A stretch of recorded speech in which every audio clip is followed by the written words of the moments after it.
Hi guys, hope you're doing great. So today what we'll be doing is we'll be going through my trading plan, and this trading plan, it will be updated each and every single week. So you can expect videos like this dropping every single week with new additions, things that are necessary taken out. So we're going to make sure that we build this to the best of its capabilities and whatnot. But right now, this is the current trading plan that I have, and let us go through it. Step one is preparing for the day. When I prepare for the day, the first thing I look at is my Myfxbook. So my Myfxbook is basically a website whereby you can check for high impact news, right? So you want to make sure that when these high impact news happen, it's either you're on the right side of the market or you're not in the market at all. Go to your web browser, and once you're at your web browser, just type in my FX book, and you'll see it. And yeah, myfxbook.com, and you'll see it, right? So when you're introduced to the platform, you'll see a whole lot of things. My accounts, this is where you connect your trading accounts if you want to make your trading accounts public. Market hours, these are the sessions, these are the sessions that we trade. As you can see, you have your economic calendar, your recent topics, and news, right? So this is basically the whole user and interface of my FX book. While the rest of the things you can use them to your advantage, what I mainly use, I don't use most of these things. What I mainly use is the economic calendar. So you can go to your economic calendar. Once you get to your economic calendar, you'll see news events. So depending on what pairs you trade, depending on what metals you trade, indices you trade, you will set this accordingly. So I trade basically gold, right? So I am looking at only US news. That's the only thing that I am looking at, or that's the only thing that I am looking for at this current time, right? So what I'll do is, number one, I'll click out everything that is unnecessary. I will only leave out high for only high impact news. And when I get to currencies, I will click out, when I get to countries, I'll click out every country out, including SA. So when I get to countries, I'll click every country out, and currencies, I'll click every currency out and just leave USD, right? So basically, this will basically help me see news events that only impact the US currency, right? The US dollar. Okay. That is basically my step one. Step one, preparing for the day. Check economic news using my FX book. This tool helps me identify high impact news, and it helps me avoid volatile times where I shouldn't be trading, right? So you can access this tool. You can just go to the description, and once you're at the description, you'll find this tool, right? So step two is called top-down analysis, right? So the top-down analysis is a systematic way of analyzing the market, which starts from a higher time frame, and then I move down to my lower time frame, right? So when I start with my top-down analysis, I start with my daily time frame. My daily time frame, this is where I identify whether the market is moving in an up or downtrend, or it's in a consolidation, right? And then the second thing I do is I mark out my points of interest. These are areas where price is likely to react on, such as like support and resistance zones or trend lines. But I don't use support and trend lines. I use order blocks, right? So I just identify high probability order blocks where price might react off, right? So as you can see, overall we are in an uptrend. From this point to this point, we are in an overall uptrend, right? And then what do we have? So we have a minor reversal. So as you can see, we have a reversal. But now the question is, will this reversal continue and actually take out these lows, or was this just a minor pullback? We are continuing up, right? And then the other thing I do is I point out my areas, my point of interest, right? So POI basically means point of interest, right? So point of interest is like order blocks but on a higher time frame. Order blocks but on a higher time frame. So these are my high probability these are my high probability POIs, and then I have another one right over here. So basically this is where I am looking for reactions. So the price, so I'm looking for reactions. The price could go down from here, could go up from here, or even from this area could go down from here, right? But then my secret is whenever there is like a trade in the middle, I don't take it. I'm looking for a trade at the end. You get me? So even if I was to get liquidated, I'd rather suffer this small loss rather than this big loss, because as you can see, look at the difference, right? So that's the other thing. So whenever there's a POI, for example, here's a POI right over here. We have a POI. Price hasn't reacted off it. It hasn't touched. But then, as you can see, if a POI is somewhere right here, this is where I am very skeptical of taking any move to any direction. So my high probability POIs are this one and this one right over here, right? So let us continue. After I identified my POIs and I've identified whether I'm going out in an uptrend, downtrend, or consolidation, I move down to my 4-hour time frame. So my 4-hour time frame, this is my refined analysis. And then what do I do to this refined analysis? I add my premium and discount zones, right? So premium zone, this is where price is expensive. So sellers are likely to be more dominant, because when price is expensive, people are looking to sell to make a profit. And then discount, this is where price is cheap, and this is where buyers step in. So I draw this confluence using my Fib tool, right?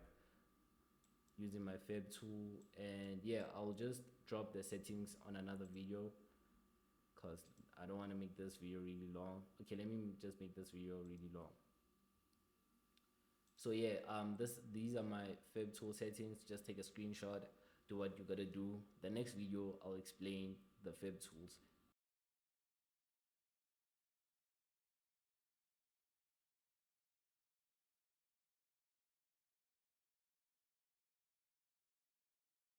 So yeah, this is my daily, and then now I'm going to mark out my 4-hour time frame because I didn't see I was on the daily time frame, my bad. But yeah, now I'm on my 4-hour time frame. I'm going to repeat the same thing, right?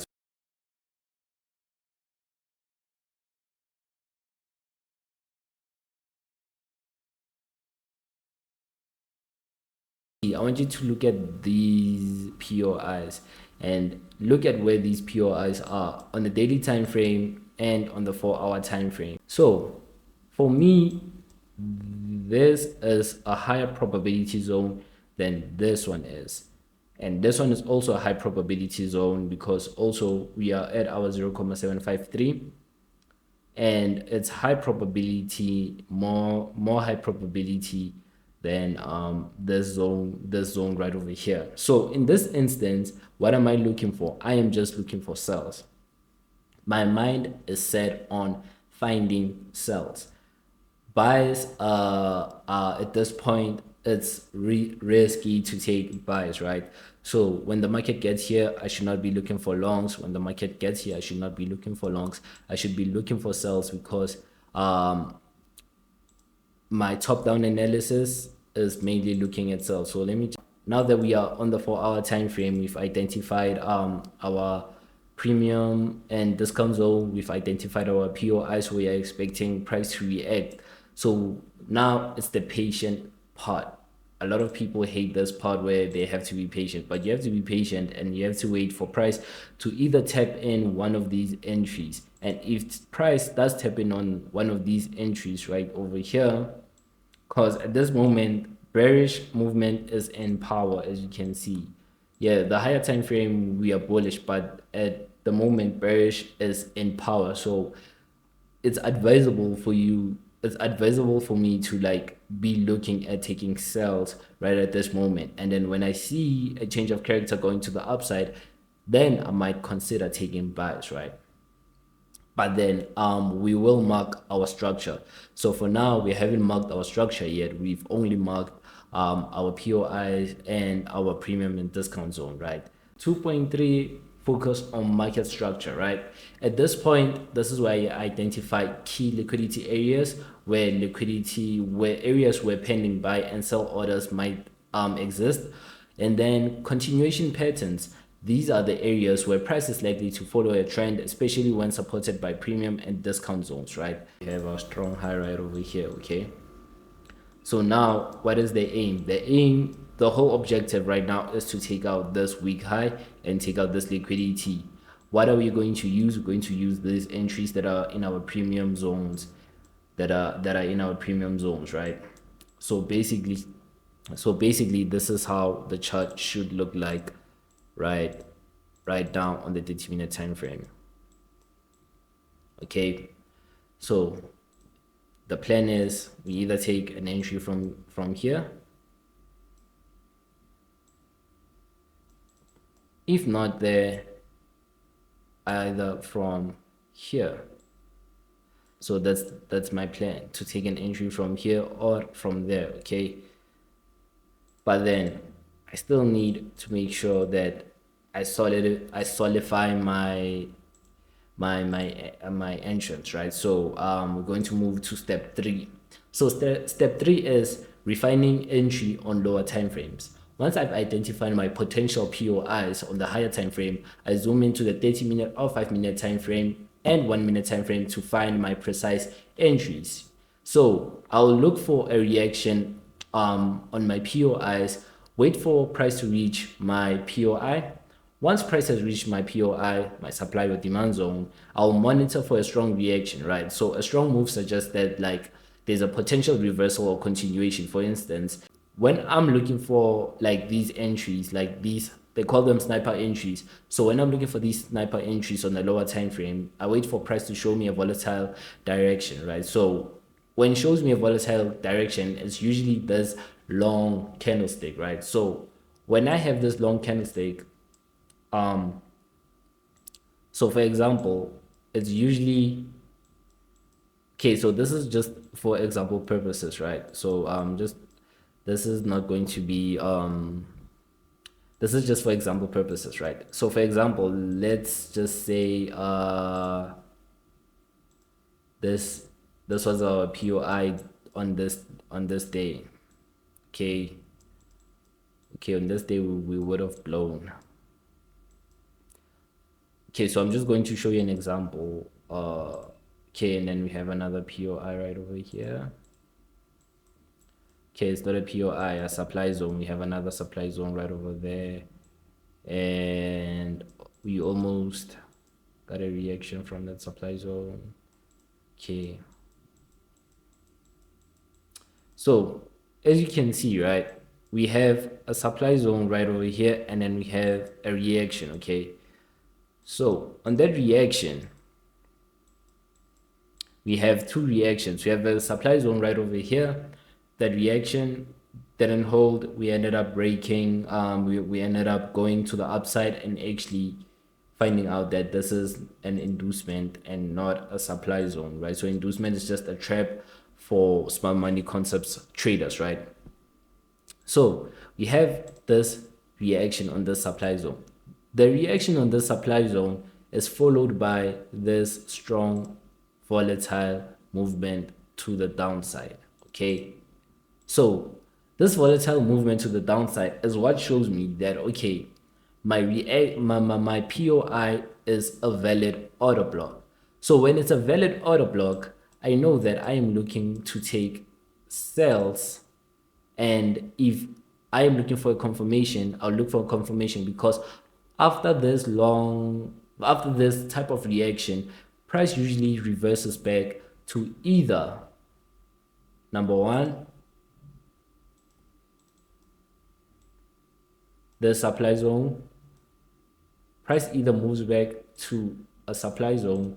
If not, price either moves back to an FVG that it had created. So as you can see in this instance, price only moved back to this FVG that it had created. It went down, created this FVG, went back up, came to fill up this FVG and then continued to go to the downside, right? So this is just an example for you guys, and I hope it makes sense. So yeah, so I wait for price to show me a strong volatility, and then once it has shown me for strong volatility, I look for a pullback into a fair value gap or a supply or demand zone, and then I enter with a risk to reward ratio of 1 to 3. So I make sure that I always enter to with a real risk to reward ratio of 1 to 3, meaning that I am risking 1 to get 3. So hence why you see me on these type of positions. When I'm risking something like this, I'll use a lot size of 0.10. Some people think it's full margining, but I still think that it's not full margining, because I'm basically risking 1% of my account to get to my target. Because when I move this to 1 minute time frame, you'll see what I mean. You get me? So 30-minute time frame, this is just an example, okay? For example, if price pulls back to a discounted level with a demand zone, I'll place a buy, send my stop loss below that zone, target a profit of at least 3 times my risk, okay? And then step 4, managing risk. 4.1, stick to risk parameters. I make sure that I stick to my risk parameters. I never risk more than 1 to 2% of my account per trade. And then if a trade does not offer me 1 to 3 risk to reward ratio, I avoid the trade simply. And then takeaways that I want you to take from this video is, guys, number 1, be patient. Wait for price to reach a high probability zone, your POI. Do not just take a trade blindly. And then number 2, follow the trend. Identify the market structure and trade accordingly to it. And then number 3, use Confluences. Combine these tools. As you can see, the amount of Confluences I used on this training plan. And then number 3, always make sure that you use a risk management and stick to it, and make sure that it's favorable to you.